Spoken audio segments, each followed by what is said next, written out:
अस्सलाम वालेकुम नाज़रीन, धरती टाइम न्यूज़ ऑनलाइन सां गॾु आऊं आहियां इमरान अली गोपांग। ख़बर शामिल कयूं था फ़कीराबाद खां रिपोर्ट आशिक़ अली। फ़कीराबाद वेझो ॻोठ फैज़ मोहम्मद मंगीअ में क़ाइम गवर्नमेंट प्राइमरी स्कूल जी इमारत ज़बून हालीअ जो शिकार। स्कूल जा उस्ताद तोड़े शागिर्द ख़ौफ़ वारी ज़िंदगी गुज़ारण ते मजबूर।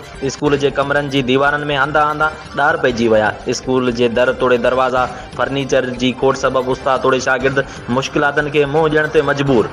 उन सिलसिले में स्कूल जे उस्तादनि उबैदुल्लाह मंगी, उस्ताद नवीद मंगी, ॻोठाणनि गुलाम हुसैन भट्टी, तैमूर ख़ासकेली, मुनवर ख़ासकेली समेत शागिर्दनि एहतिजाजी मुज़ाहिरो कंदे दाईंदे ॿुधायो त स्कूल जी इमारत काफ़ी साल पुराणी आहे। स्कूल जी इमारत जी मरम्मत न थियण सबबि स्कूल ज़बून हालीअ जो शिकार बणिजी वियो आहे। हुननि चयो त स्कूल चौदीवारी, दर ऐं दरवाज़ो टुटी विया आहिनि, जंहिं बाबति तालीम खाते जे बाला ऑफिसरनि खे काफ़ी भेरा आगाह कयो आहे। उन बावजूदि को बि तदारुक नाहे थी सघियो। शागिर्दनि जो वधीक चवणु हो त स्कूल जी इमारत ज़बून हाल हुजण सबबि ख़ौफ़ वारी ज़िंदगी गुज़ारण ते मजबूर थी विया आहियूं। हुननि वज़ीर आला सिंध ऐं तालीम खाते जे सूबाई वज़ीर समेत वर्स वारनि खां घुर कई आहे त स्कूल जी नई इमारत ॾेई परेशानी ख़तमु कई वञे।